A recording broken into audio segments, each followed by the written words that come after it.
সবাইকে স্বাগতম নতুন একটি ভিডিওতে। আজকের ভিডিওটা খুবই গুরুত্বপূর্ণ, সো স্কিপ না করে সম্পূর্ণ ভিডিওটা দেখুন। আজকের ভিডিওটা মূলত আইএলটিএস প্রশ্ন ফাঁস নিয়ে একটু কথা বলবো।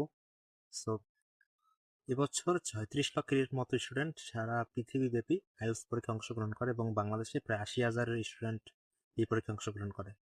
সো বাংলাদেশ খুব উন্নত একটা দেশ, এটা আপনারা সবাই জানি, যার কারণে বাংলাদেশে প্রশ্ন ফাঁস হয় প্রতি বছর, প্রায় প্রতি বছর হয়।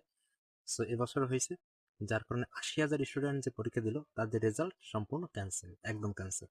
এর ভিতর কিছু কিছু স্টুডেন্ট যারা পরীক্ষা অকৃতকার্য হয়েছে, মানে তারপরও কোনোভাবে নাকি বিভিন্ন দেশে গিয়েছে, তাদের যে রেজাল্ট বা ভিসা সেটা নাকি ক্যান্সেল করা হচ্ছে। এর মানে হচ্ছে আপনি পরীক্ষা দিলেন, বাস্তবে আপনি পরীক্ষায় উত্তীর্ণ হইলেন, কষ্ট করছেন, ফল পাইছেন, আপনি গেছেন আপনার পছন্দের দেশ কানাডা, আমেরিকা, লন্ডন, অস্ট্রেলিয়া, যেখানে হোক সেখানে গিয়েছেন, কষ্ট করতেছেন, হঠাৎ শুনতে পারছেন যে কিছু অসাধু ব্যবসায়ী বা অসাধু লোকদের কারণে এই যে আপনারা যে পরীক্ষাটা দিলেন, এই পরীক্ষার যে টোটাল প্রশ্ন সেটা ফাঁস হয়ে গিয়েছিল, যার কারণে আপনার যে বেস্ট সেটা একটা চক্রের ভিতর পড়ে গেছে।